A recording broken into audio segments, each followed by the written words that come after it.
மங்களூரிலிருந்து சென்னை நோக்கி வந்த எக்ஸ்பிரஸ் ரயிலில் ஏற்பட்ட திடீர் தொழில்நுட்ப கோளாறு காரணமாக ஆவடி ரயில் நிலையத்தில் அவசரமாக நிறுத்தப்பட்டது. ரயிலின் டீசல் டேங்கில் ஏற்பட்ட பழுதை 1 மணி நேரத்திற்கு மேலாக சரி செய்ய முடியாததால் பயணிகள் அனைவரும் புறநகர் ரயில் மூலம் சென்னைக்கு அனுப்பி வைக்கப்பட்டனர். மேலும் எக்ஸ்பிரஸ் தடத்தில் ரயில் போக்குவரத்து தற்காலிகமாக மாற்றம் செய்யப்பட்டது. சென்னையில் அரசு பேருந்தில் பெண் ஒருவர் மயங்கி விழுந்த நிலையில் உடனடியாக பேருந்தை மருத்துவமனைக்கு ஓட்டிச் சென்று தக்க நேரத்தில் அவரை சிகிச்சைக்கு அனுமதித்த ஓட்டுநருக்கு பாராட்டு குவிந்து வருகிறது. திருவான்மியூரிலிருந்து தாம்பரம் நோக்கிச் சென்ற அரசு பேருந்தில் பெண் ஒருவர் திடீரென மயங்கி விழுந்தார். இதை பார்த்த ஓட்டுநர் லட்சுமணன் சாதுரியமாக செயல்பட்டு பேருந்தை பயணிகளுடன் அப்படியே தாம்பரம் அரசு மருத்துவமனைக்கு ஓட்டிச் சென்றார். தக்க நேரத்தில் பெண்ணை அனுமதித்து சிகிச்சை அளிக்க உதவிய ஓட்டுநர் மற்றும் சக பயணிகளின் செயல் நெகிழ்ச்சியை ஏற்படுத்தியது. சமூக நீதி மற்றும் கூட்டாட்சி தத்துவத்தை வென்றெடுக்க ஒன்றிணைந்து செயல்படுவோம் என சமாஜ்வாதி கட்சித் தலைவர் அகிலேஷ் யாதவுக்கு திமுக தலைவர் மு க ஸ்டாலின் பிறந்தநாள் வாழ்த்து தெரிவித்திருக்கிறார். அரசியல் இயக்கத்தின் பலம் தேர்தல்களில் மட்டுமல்ல, அதன் கொள்கைகளை அடுத்த தலைமுறைக்கு கொண்டு செல்வதில்தான் உள்ளதாக அவர் தெரிவித்திருக்கிறார். தங்களது நட்பு, சமூக நீதி மற்றும் ஜனநாயகத்தை மீட்டெடுக்கும் பயணத்தில் வரும் சவால்களை வெல்ல தங்களுக்கு ஆற்றல் தரட்டும் என அந்த வாழ்த்துச் செய்தியில் ஸ்டாலின் குறிப்பிட்டுள்ளார். காங்கிரஸ் திமுக கூட்டணி முறிந்த நிலையில் ஸ்டாலினின் இந்த வாழ்த்துச் செய்தி தேசிய அரசியலில் முக்கியத்துவம் மிகுந்ததாக பார்க்கப்படுகிறது. தேர்தல் ஆணையத்தின் எஸ்ஐஆர் மற்றும் தேர்தல் முறைகேடுகள் தொடர்பாக உச்சநீதிமன்ற தலைமை நீதிபதி சூரியகாந்திற்கு அனுப்பப்பட்டுள்ள எதிர்க்கட்சிகளின் கடிதத்தில் இந்தியா கூட்டணி கட்சிகளுடன் இணைந்து திமுகவும் கையெழுத்திட்டுள்ளது. கடந்த ஜூன் 8 அன்று நடைபெற்ற இந்தியா கூட்டணி கட்சிகளின் கூட்டத்தில் எடுக்கப்பட்ட முடிவின்படி இக்கடிதம் அனுப்பப்பட்டுள்ளதாக காங்கிரஸ் பொதுச் செயலர் ஜெயராம் ரமேஷ் தனது எக்ஸ் பதிவில் தெரிவித்துள்ளார். சுயேட்சை எம்பி கபில் சிபல் இக்கடிதத்தில் கையெழுத்திட்டுள்ளார். தற்போது இந்தியா கூட்டணியில் இல்லாத போதிலும் திமுக மற்றும் ஆம் ஆத்மி கட்சிகளும் இக்கூட்டு கடிதத்தில் கையெழுத்திட்டுள்ளதாக திரிணாமுல் காங்கிரஸ் எம்பி டெரிக் ஓபிரையன் உறுதிப்படுத்தியுள்ளார். அரசு நிகழ்ச்சிகளில் தனிநபர்கள் பங்கேற்பதாக திமுக அமைப்பு செயலர் RS பாரதி டிஜிபியிடம் புகார் கடிதம் அளித்துள்ளார். அதில் முதல்வர் விஜயுடன் பயணிக்கும் ஜான் ஆரோக்கியசாமி, விஷ்ணு ரெட்டி ஆகியோர் அமைச்சரவை கூட்டங்களில் கலந்து கொள்வதாக குறிப்பிட்டுள்ள அவர், இவர்கள் அரசு ஊழியர்களா அல்லது சட்டப்பூர்வ பதவி வகிப்பவர்களா என்பதை அரசு விளக்க வேண்டும் என வலியுறுத்தியுள்ளார். மேலும் அரசின் ரகசியங்களை இவர்கள் கசிய விடுவதாகவும் முதல்வர் தனது அரசியல் சாசன பதவி பிரமாணத்தை மீறிவிட்டதாகவும் அந்த புகாரில் RS பாரதி தெரிவித்துள்ளார். செங்கல்பட்டு மாவட்டம் திருமணி அரசு ஆரம்ப பள்ளிக்குள் தாவேக நிர்வாகிகள் நுழைந்து மாணவர்களை happy birthday CM Vijay sir என கோஷமிட வைத்த சம்பவம் சர்ச்சையை ஏற்படுத்தியுள்ளது. பள்ளி இயங்கும் நேரத்தில் கட்சி துண்டு மற்றும் விஜய் புகைப்படத்துடன் நுழைந்த தாவேகவினர் மாணவர்களுக்கு நோட்டு புத்தகங்களை வழங்கி அந்த வீடியோவை சமூக வலைதளங்களில் பதிவிட்டுள்ளனர். இதுகுறித்து வட்டார கல்வி அலுவலர் மூலம் விசாரணை நடத்தி மாவட்ட ஆட்சியருக்கு அறிக்கை அனுப்பப்படும் என மாவட்ட தொடக்க கல்வி அலுவலர் கமலக்கண்ணன் தெரிவித்துள்ளார்.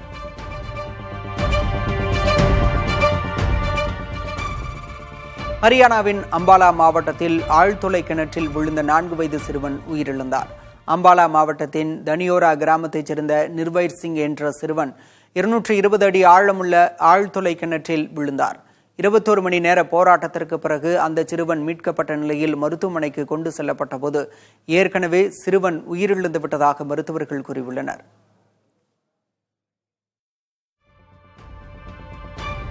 எபோலா தொற்று பரவலால் ஆப்பிரிக்க கண்டத்துக்கு சுமார் $360 கோடி வரை பொருளாதார இழப்பு ஏற்படும் என ஐநா எச்சரித்துள்ளது. லட்சக்கணக்கானோர் வேலை வாய்ப்புகளை இழக்கும் அபாயம் உள்ளதாகவும் கூறியுள்ளது. காங்கோ குடியரசில் கடந்த மே மாதம் பரவ தொடங்கிய எபோலா தொற்றால் 1307 பேர் பாதிக்கப்பட்டுள்ள நிலையில் 377 பேர் உயிரிழந்தனர். உகாண்டாவிலும் தொற்று பரவ தொடங்கியிருக்கும் நிலையில் தெற்கு சூடான், அங்கோலா ஆகிய நாடுகளுக்கும் பரவக்கூடும் என மருத்துவ நிபுணர்கள் எச்சரித்துள்ளனர். மகளிர் 20 ஓவர் உலகக்கோப்பை கிரிக்கெட் தொடரில் ஆஸ்திரேலிய அணி இறுதிப் போட்டிக்கு முன்னேறியுள்ளது. அரையிறுதியில் வெஸ்ட் இண்டீஸ் அணியை 8 விக்கெட் வித்தியாசத்தில் ஆஸ்திரேலிய அணி தோற்கடித்தது. முதலில் ஆடிய வெஸ்ட் இண்டீஸ் அணி 125 ரன்கள் மட்டுமே எடுத்தது. அடுத்து களமிறங்கிய ஆஸ்திரேலிய அணி இன்னும் 7 ஓவர்கள் மீதமிருந்த நிலையிலேயே 127 ரன்கள் எடுத்து எளிதாக வெற்றி பெற்றது. பெத்மோனி 61 ரன்களும் ஆஷ் கார்ட்னர் 35 ரன்களும் ஆட்டமிழக்காது எடுத்தனர். தங்கம் விலை சவரனுக்கு 800 ரூபாய் குறைந்து 1,04,800 ரூபாய்க்கு விற்பனையாகிறது. சென்னையில் 1 கிராம் ஆபரண தங்கம் 100 ரூபாய் குறைந்து 13,100 ரூபாய்க்கு விற்பனை செய்யப்படுகிறது. வெள்ளி விலை மாற்றமின்றி 1 கிலோ 2,45,000 ரூபாய்க்கும் 1 கிராம் 245 ரூபாய்க்கும் விற்பனையாகிறது.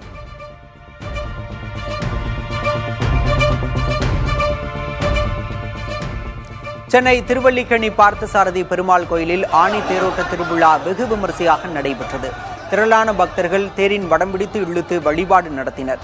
இதனிடையே தேரோட்டத்தின் போது டிபி கோயில் தெருவில் கேபிள் ஒயர் தட்டி தேரின் கலசம் சாய்ந்ததால் பரபரப்பு ஏற்பட்டது. உடனடியாக தீயணைப்பு வாகனத்தின் உதவியோடு கலசம் சரி செய்யப்பட்டது.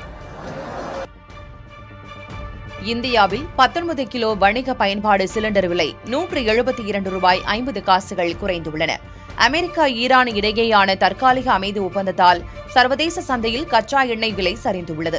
இதன் காரணமாகவே எண்ணெய் நிறுவனங்கள் சிலிண்டர் விலையை குறைத்துள்ளன. இதற்கு முன்பு சென்னையில் 19 கிலோ வணிக பயன்பாடு சிலிண்டர் 3,278 ரூபாய் 50 காசுகளுக்கு விற்கப்பட்டு வந்தது. தற்போது 172 ரூபாய் 50 காசுகள் குறைந்திருப்பதால் ஒரு சிலிண்டரின் விலை 3,106 ரூபாயாக குறைந்துள்ளது. வீட்டு உபயோக சமையல் எரிவாயு சிலிண்டரின் விலை எவ்வித மாற்றமும் இன்றி 957 ரூபாய் 50 காசுகளாக தொடர்கின்றன. தென்மேற்கு பருவமழை தாமதமானதால் நாடு முழுவதும் நெல் உள்ளிட்ட காரிஃப் பருவ பயிர்களின் விதைப்பு கடந்த ஆண்டை விட 23 விழுக்காடு குறைந்துள்ளதாக மத்திய வேளாண் அமைச்சகம் தெரிவித்துள்ளது. ஜூன் இறுதி வரை 182.72 லட்சம் ஹெக்டேர் பரப்பளவில் மட்டுமே விதைப்பு நடந்துள்ளதாகவும் அமைச்சகம் கூறியுள்ளது. கடந்த ஆண்டு இதே காலகட்டத்தில் 236.46 லட்சம் ஹெக்டேர் பரப்பளவில் விதைப்பு நிகழ்ந்திருக்கிறது. நெல் மட்டுமின்றி பருப்பு வகைகள் விதைப்பு 30.47 விழுக்காடும், எண்ணெய் வித்துகள் விதைப்பு 53.33 விழுக்காடும் சரிவடைந்துள்ளன. அதே நேரம் கரும்பு மற்றும் சணல் சாகுபடி பரப்பு சற்று அதிகரித்துள்ளது. பசிபிக் பெருங்கடலில் நிலவும் எல் நினோ விளைவால் ஜூன் 24ஆம் தேதி நிலவரப்படி தென்மேற்கு பருவமழை வழக்கத்தை விட 42 விழுக்காடு குறைவாக பெய்துள்ளது குறிப்பிடத்தக்கது. மேகதாது அணை திட்டத்தில் ஏதேனும் சிறிய தொழில்நுட்ப குறைபாடுகள் இருந்தால் அவற்றை உடனடியாக சரி செய்ய வேண்டும் என்று அதிகாரிகளுக்கு கர்நாடக முதல்வர் DK சிவக்குமார் உத்தரவிட்டுள்ளார். பெங்களூரு சட்டமன்ற வளாகத்தில் நடைபெற்ற கூட்டத்தில் பேசிய அவர், மேகதாது விவகாரத்தில் உச்சநீதிமன்ற தீர்ப்பு கர்நாடகாவுக்கு சாதகமாகவே வந்திருப்பதாக அவர் தெரிவித்தார்.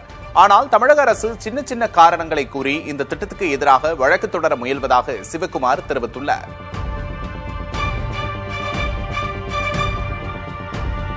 பருவநிலை மாற்றம் விற்பனை மந்தத்தால் சென்னிமலை பகுதியில் 100 கோடி ரூபாய் மதிப்பில் பெட்ஷீட்கள் தேங்கியுள்ளன. ஜனவரி மாதத்திற்கு பிறகு 2 கோடிக்கும் மேற்பட்ட எண்ணிக்கையில் பெட்ஷீட் கிடங்குகளில் தேங்கியுள்ளதாக உற்பத்தியாளர்கள் தெரிவிக்கின்றனர். பெட்ஷீட் துண்டு உள்ளிட்ட ஜவுளி தொழில் பாதிப்பதை அரசு கவனத்தில் கொண்டு பொங்கல் பரிசு தொகுப்பில் சென்னிமலையில் தயாரிக்கப்படும் பெட்ஷீட் துண்டை சேர்த்து கொள்முதல் செய்ய வலியுறுத்துகின்றனர்.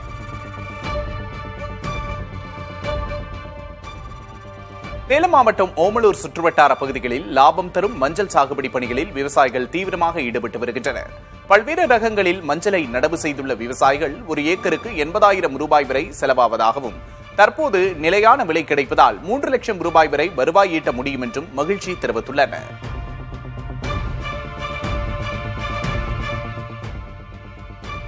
நீலகிரி மாவட்டத்தில் கடந்த சில தினங்களாக காற்றின் வேகம் அதிகரித்திருப்பதால் உதகை, குன்னூர், கோத்தகிரி பகுதிகளில் கடும் குளிர் நிலவுகிறது. குறிப்பாக உயரமான தேயிலை தோட்ட பகுதிகளில் காலை வேளையில் வீசும் கடும் குளிர் காற்றால் உள்ளூர் மக்களின் இயல்பு வாழ்க்கை பாதிக்கப்பட்டுள்ளதுடன் மலைத்தோட்ட விவசாயிகளும் பெரும் சிரமத்திற்கு உள்ளாகியுள்ளனர். உத்தராகண்ட் மாநிலத்தில் பெய்து வரும் தொடர் கனமழை காரணமாக அல்மோரா மாவட்டத்தில் உள்ள அனைத்து பள்ளிகளுக்கும் விடுமுறை அளித்து மாவட்ட நிர்வாகம் உத்தரவிட்டுள்ளது. இதற்கிடையே கனமழையால் அல்கந்தா ஆற்றின் நீர்மட்டம் அபாய கட்டத்தை நோக்கி உயர்ந்து வருவதால் வெள்ள பாதிப்புகளை தடுக்க பேரிடர் மேலாண்மை துறையும் உள்ளூர் நிர்வாகமும் தீவிர கண்காணிப்பில் ஈடுபட்டுள்ளனர். நிலச்சரிவு மற்றும் திடீர் வெள்ள அபாயம் உள்ளதால் பொதுமக்கள் யாரும் ஆற்றங்கரை பகுதிகளுக்கு செல்ல வேண்டாம் எனவும் அரசு அறிவிக்கும் அதிகாரப்பூர்வ பாதுகாப்பு நடவடிக்கைகளை கண்டிப்பாக பின்பற்றுமாறும் மாவட்ட நிர்வாகம் அறிவுறுத்தியுள்ளது. மகாராஷ்டிரா மாநிலம் மும்பை மற்றும் அதன் சுற்றுவட்டார பகுதிகளில் கனமழை பெய்தது. இதனால் வடாலா பகுதியில் சாலைகளில் தண்ணீர் தேங்கி குளம் போல காட்சியளித்தது. இதனால் அப்பகுதியில் கடும் போக்குவரத்து நெரிசல் ஏற்பட்டு வாகன ஓட்டிகளும் பொதுமக்களும் அவதிக்குள்ளாகினர்.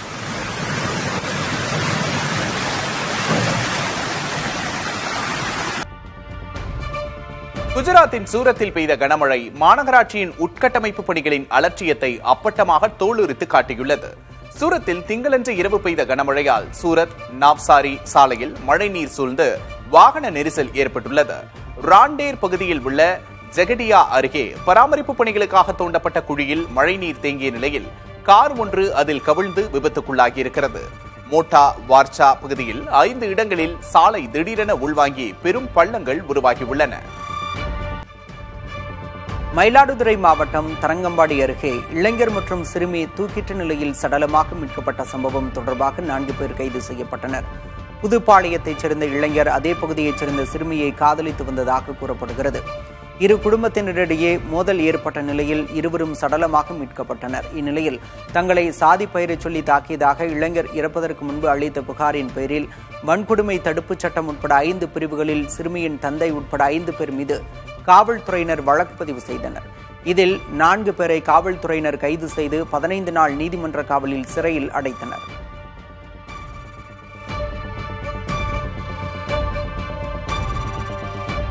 மயிலாடுதுறையில் காதலர்கள் சடலமாக மீட்கப்பட்ட சம்பவத்தில் பெண் வீட்டார் மீது கொலை வழக்கு பதிவு செய்ய கோரி உயிரிழந்த இளைஞரின் உறவினர்கள் மறியல் போராட்டத்தில் ஈடுபட்டனர். தனது மகன் கொலை செய்யப்பட்டுள்ளதாக உயிரிழந்த இளைஞர் பார்த்திபனின் தந்தை மாரிமுத்து பொறையார் காவல் நிலையத்தில் புகார் அளித்திருந்தார். இந்நிலையில் கொலை வழக்கு பதிவு செய்ய கோரி இளைஞரின் உறவினர்கள் மற்றும் விசிக இடதுசாரி கட்சியினர் மயிலாடுதுறை தரங்கம்பாடி சாலையில் மறியலில் ஈடுபட்டனர். கொலை வழக்கு பதிந்தால்தான் உடலை பெறுவோம் என்றும் அவர்கள் திட்டவட்டமாக கூறினர்.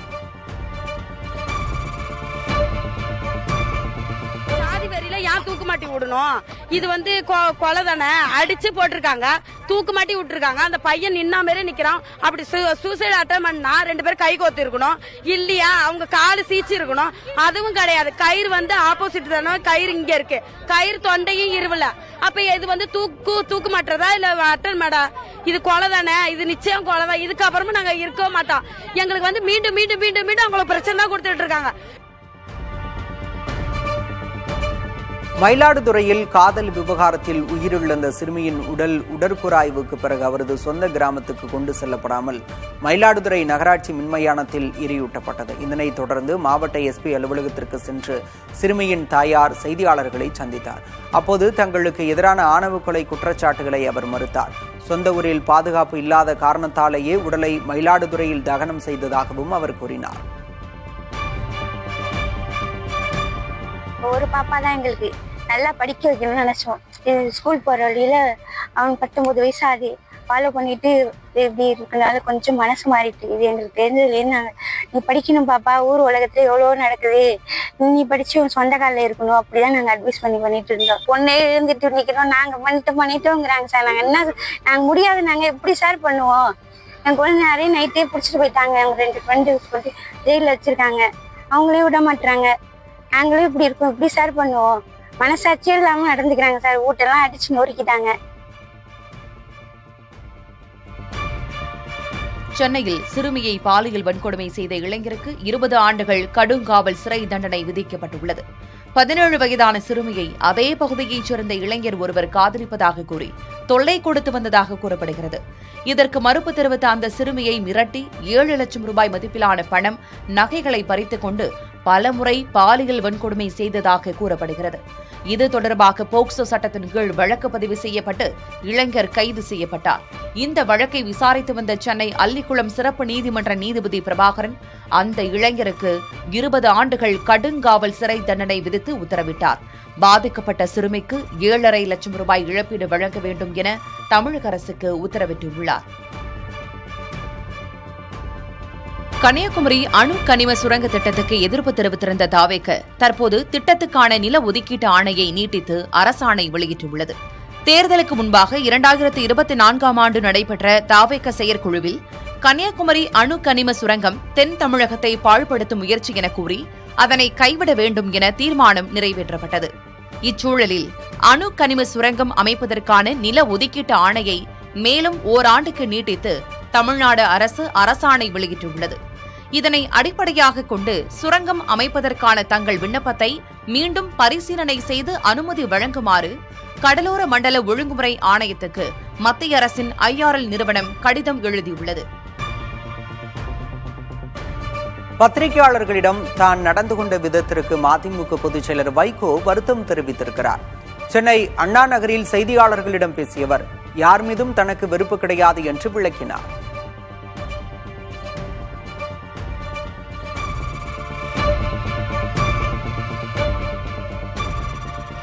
மதிமுகவிலிருந்து விலகியிருந்த அக்கட்சியின் துணை பொதுச் செயலர் ஆடுதுறை முருகன் மீண்டும் அக்கட்சியில் இணைந்திருக்கிறார். மதிமுக பொதுச் செயலர் வைகோ முன்னிலையில் இணைந்தபோது உணர்ச்சி வசப்பட்டு பேசிய அவர் தேர்தலுக்கு முன்பே திமுக கூட்டணியிலிருந்து வெளியேறியிருந்தால் மதிமுகவின் எதிர்காலம் வேறு மாதிரி இருந்திருக்கும் என்றார். கூட்டணியில் இருக்க வேண்டாம், நம்ம வெளியில வந்துடும், 4 சீட்டு தான் தராங்க, வெளியில வந்துடும். ஆனா என் தலைவன் திமுக விட்டு வரமாட்டேன்னு சொல்ற தலைவன் இன்னைக்கு கண்ணா முன்னாடி பேஸ்புக்லயும் வாட்ஸ்அப்லயும் போட்டுட்டு இருக்காங்க. நான் சொன்னேன் இந்த கட்சி வேண்டாம், நமக்கு திமுக வேண்டான்னு சொன்னேன். தலைவர் மட்டும் தாண்டி தோண்டி குதிச்சாங்க. நான் பணம் வாங்கிட்டேன்னு சொல்லி என்னை கேவலப்படுத்துவாங்க, நானும் என்னுடைய பையன் துறையும் கேவலப்படுத்துவாங்கன்னு சொன்னாங்க தலைவர். நான் ஒரு ஆள் மட்டும் தான் சொன்னேன் வேண்டான்னா இந்த இயக்கத்தில் இந்த கூட்டணியில் இருக்க வேண்டாம்னு சொன்னேன். ஆனால் அந்த முடிவு அன்னைக்கே எடுத்திருந்தா நம்மளுடைய எதிர்காலமே வேற மாதிரி இருந்திருக்கும். இன்னைக்கு தாம் வேறு கட்சியில் இணையவில்லை என புவனகிரி தொகுதி அதிமுக எம்எல்ஏ அருண்மொழி தேவன் தெரிவித்துள்ளார். தனது சமூக வலைதளத்தில் பதிவிட்டுள்ள அவர் தாம் வேறு கட்சிக்கு செல்லப் போவதாக வெளியாகும் தகவல்களில் உண்மை இல்லை என்றும் எப்போதும் முன்னாள் முதல்வர் ஜெயலலிதாவின் உண்மை தொண்டனாக அதிமுகவிலேயே இருப்பேன் எனவும் உறுதியுடன் தெரிவித்துள்ளார்.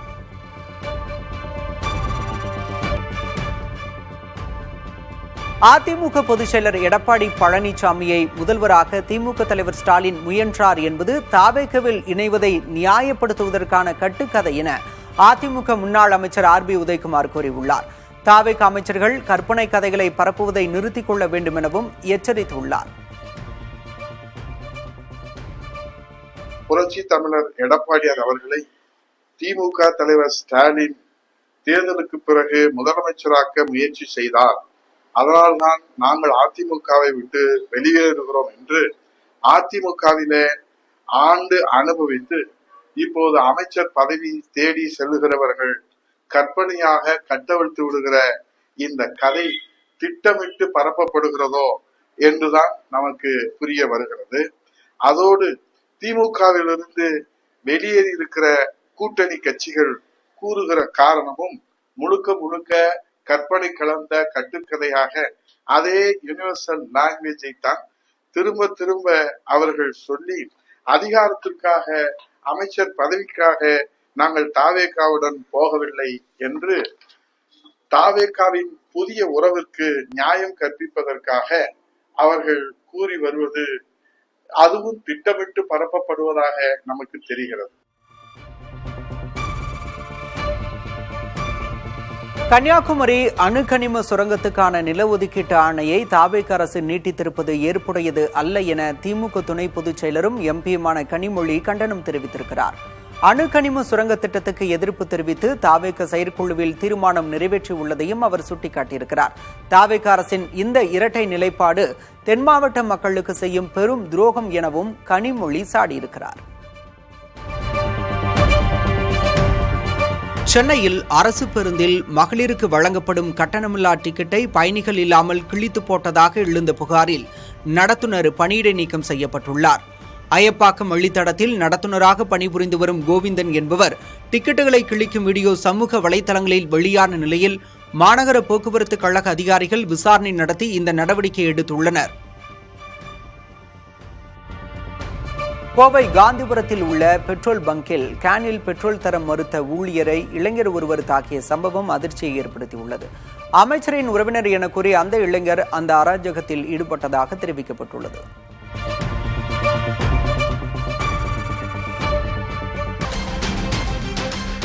ஆசியாவிலேயே மிகப்பெரிய தெப்பக்குளமான மன்னார்குடி ஹரித்ரநாத் நதியில் ராஜகோபாலசாமி கோயில் தெப்ப திருவிழா வெகு விமரிசையாக நடைபெற்றது. மின் விளக்குகளால் அலங்கரிக்கப்பட்ட பிரம்மாண்ட தெப்பத்தில் ருக்மணி சத்யபாமா சமேதராக ராஜகோபாலசாமி எழுந்தருளினார். இந்த ஆன்மீக வைபவத்தை காண 4 கரைகளிலும் திரளான பக்தர்கள் குவிந்தனர்.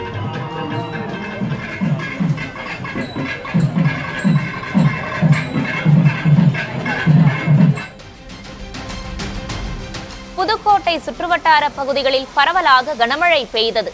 கொத்தமங்கலம், குலமங்கலம், ஆலங்காடு, கீரமங்கலம் உள்ளிட்ட பகுதிகளில் 1 மணி நேரத்திற்கும் மேலாக பெய்த மழையால் ஆங்காங்கே மின்தடை ஏற்பட்டது.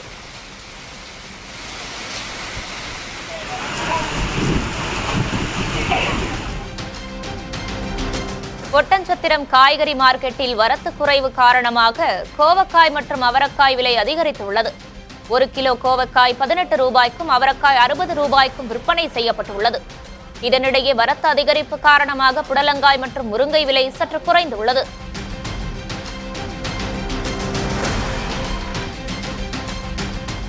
நெல்லை ரயில் நிலைய யார்ட் மறுசீரமைப்பு மற்றும் நவீனமயமாக்கல் பணிகள் நிறைவடைந்துள்ளதாக மதுரை கோட்ட மேலாளர் ஓம் பிரகாஷ் மீனா தெரிவித்துள்ளார். இதன் மூலம் 15 கிலோமீட்டர் வேகத்தில் சென்ற ரயில்கள் இனி 70 கிலோமீட்டர் வேகம் வரை இயக்கப்பட முடியும் என கூறினார். பணிகள் முடிந்து முதலாக வந்தே பாரத் ரயில் இயக்கப்பட்ட நிலையில் ரத்து செய்யப்பட்ட அனைத்து ரயில்களும் மீண்டும் வழக்கம் போல் இயக்கப்படுவதாக தெரிவிக்கப்பட்டுள்ளது.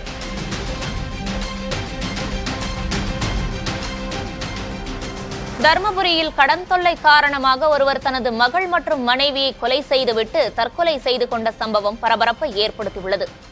மனைவி மற்றும் மகளை வீட்டில் கொலை செய்துவிட்டு சேலம் தேசிய நெடுஞ்சாலையில் லாரி முன் விழுந்து தற்கொலை செய்து கொண்டார். அளவுக்கு அதிகமான கடனால் இந்த முடிவை எடுப்பதாக தற்கொலை செய்வதற்கு முன் அவர் வீடியோ ஒன்றும் வெளியிட்டுள்ளார். காஞ்சிபுரம் மாவட்டம் ஒரகடம் அருகே வடக்கால் கிராமத்தில் தனியார் பேருந்து நடத்துனர் வீட்டின் கதவை உடைத்து 20 சவரன் தங்க நகைகள் கொள்ளையடிக்கப்பட்டுள்ளன. குடும்பத்தினர் அனைவரும் வேலைக்கு சென்று இருந்த நேரத்தில் இந்த துணிகர கொள்ளை அரங்கேறியுள்ளது. ஒரகடம் காவல்துறையினர் கைரேகை நிபுணர்களின் உதவியுடன் தடயங்களை சேகரித்து கொள்ளையர்களை தீவிரமாக தேடி வருகின்றனர். திருத்துறைப்பூண்டி மன்னார்குடி சாலையில் ஒரே இருசக்கர வாகனத்தில் 4 பள்ளி மாணவர்கள் அதிவேகமாக சென்ற வீடியோ சமூக வலைதளங்களில் வைரலாகி வருகிறது. 18 வயதுக்குட்பட்ட சிறார் வாகனம் ஓட்டினால் பெற்றோருக்கு அபராதம் மற்றும் சிறை தண்டனை விதிக்கப்படும் என எச்சரிக்கப்பட்டுள்ள நிலையில் வண்டி எண்ணை வைத்து காவல்துறையினர் தீவிர விசாரணை நடத்தி வருகின்றனர்.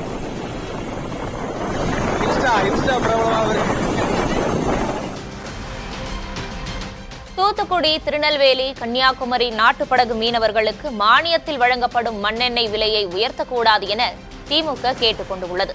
இதுகுறித்து திருச்செந்தூர் எம்எல்ஏ அனிதா ராதாகிருஷ்ணன் வெளியிட்ட அறிக்கையில் 3 மாவட்டங்களில் 6500 நாட்டுப்படகு மீனவர்களுக்கு லிட்டருக்கு 25 ரூபாய் என வழங்கப்படும் தொழிலக மண்ணெண்ணெய் விலை உயர்த்தப்பட உள்ளதாக கூறப்படுவதை சுட்டிக்காட்டியுள்ளார். மீனவர்களின் நலன் கருதி விலையை உயர்த்தக்கூடாது என வலியுறுத்தியுள்ளார். திருவள்ளூர் அமோனியா வாயு கசிவு சம்பவத்தில் மேலும் ஒரு பெண் உயிரிழந்துள்ளார். ஸ்டான்லி அரசு மருத்துவமனையில் சிகிச்சை பெற்று வந்த ஒடிசாவைச் சேர்ந்த அஞ்சனா ஜூவாங்கா என்பவர் சிகிச்சை பலனின்றி உயிரிழந்தார். இதனால் வாயு கசிவு சம்பவத்தில் உயிரிழந்தோர் எண்ணிக்கை 17ஆக அதிகரித்துள்ளது. உயிரிழந்த 17 பேரில் 14 பேர் ஒடிசாவைச் சேர்ந்தவர்கள் என்பது குறிப்பிடத்தக்கது.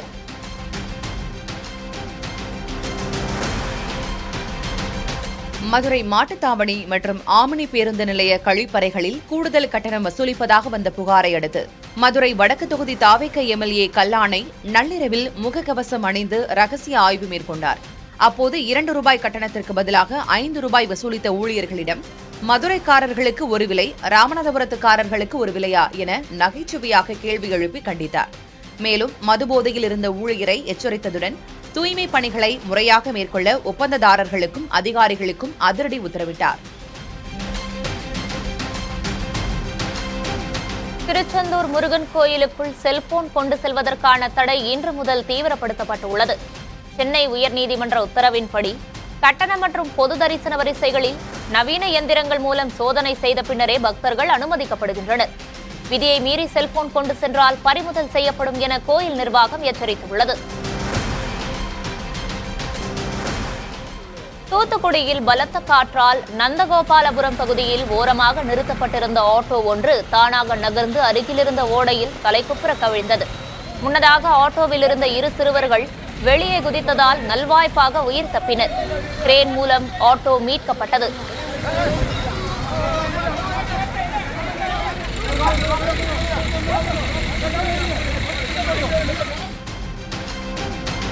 கடலூர் மாவட்டம் வடலூர் 4 முனை சந்திப்பில் தனியார் பேருந்து தீப்பிடித்து எரிந்தது.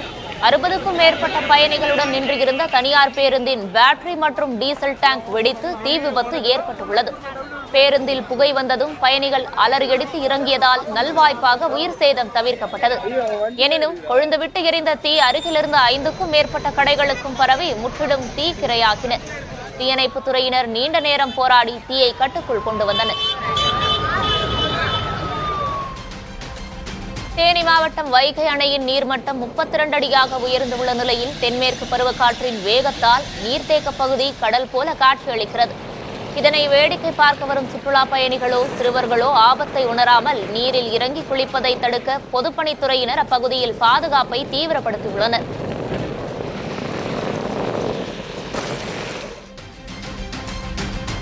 தூத்துக்குடி துறைமுக சாலையில் உள்ள மரக்கிடங்கில் ஏற்பட்ட திடீர் தீ விபத்தில் சுமார் 400 டன் மரங்கள் எரிந்து சேதமடைந்தன. தகவல் அறிந்து வந்த தீயணைப்புத் துறையினர் நீண்ட நேரம் போராடி தீயை கட்டுக்குள் கொண்டு வந்தனர்.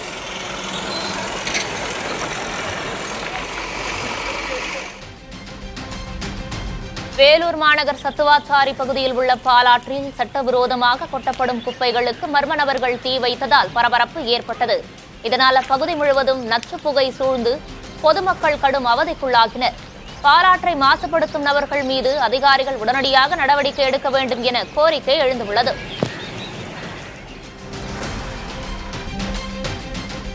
திருவாரூர் மாவட்டத்தில் 40,000 ஏக்கரில் பயிரிடப்பட்டுள்ள பருத்தி சாகுபடியில் வெள்ளை ஈ மற்றும் மாவு பூச்சி தாக்குதல் அதிகரித்துள்ள நிலையில் அதிகாரிகள் ஆய்வு மேற்கொண்டனர்.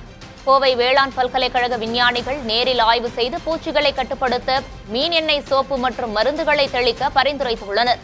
இதனால் நச்சு விளைவுகள் குறைந்து நல்ல மகசூல் கிடைக்கும் என தெரிவிக்கப்பட்டுள்ளது.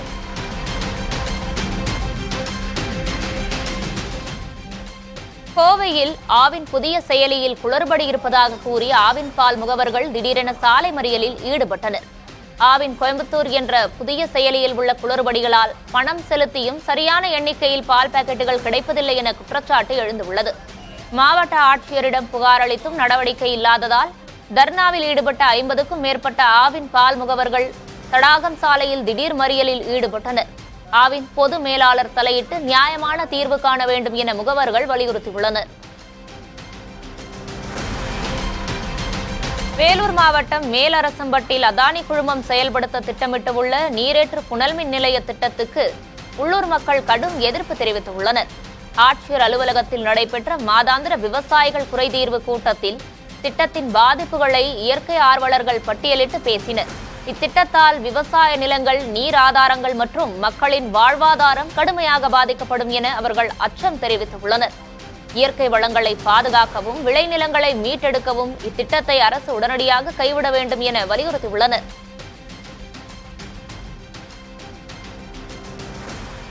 திண்டுக்கல் மாவட்டம் கொடைக்கானல் அருகே நீர்நிலைகளில் குப்பைகள் கொட்டப்படுவதாக குற்றச்சாட்டு எழுந்துள்ளது. பள்ளங்கி கிராமத்தில் உள்ள நீர்நிலைகளில் ஊராட்சி நிர்வாகமே குப்பைகளை கொட்டி வருவதாக பொதுமக்கள் புகார் அளித்துள்ளனர். இதனால் பழனிக்கு செல்லும் குடிநீர் மாசு அடைவதோடு சுற்றுச்சூழல் பாதிக்கப்படுவதாகவும் மக்கள் வேதனை தெரிவிக்கின்றனர். இதுகுறித்து வட்டார வளர்ச்சி அலுவலர் சுவாமிநாதனிடம் கேட்டபோது நீர்நிலைகளில் கொட்டப்பட்ட குப்பைகள் விரைந்து அகற்ற நடவடிக்கை எடுக்கப்படும் என உறுதியளித்தார். கன்னியாகுமரி மாவட்டம் பேச்சிப்பாறை அருகே பல தலைமுறைகளாக வசித்து வரும் வலிய ஏலா கிராமத்தில் 107 குடும்பங்களுக்கு வெளியேற்ற நோட்டீஸ் அனுப்பப்பட்டுள்ளதால் அவர்கள் அதிர்ச்சி அடைந்துள்ளனர். 15 நாட்களுக்குள் இடத்தை காலி செய்யுமாறு வனத்துறை நோட்டீஸ் அனுப்பியுள்ளதாக கூறப்படுகிறது. ரேஷன் கார்டு மற்றும் வாக்காளர் அட்டை வைத்துள்ள தங்களுக்கு மாற்று இடமோ இழப்பீடோ இன்றி வெளியேற்றுவதாக கூறி எதிர்ப்பு தெரிவித்துள்ள மக்கள் அடுத்த கட்ட நடவடிக்கை குறித்து ஆலோசித்து முடிவெடுக்க உள்ளதாக தெரிவித்துள்ளனர்.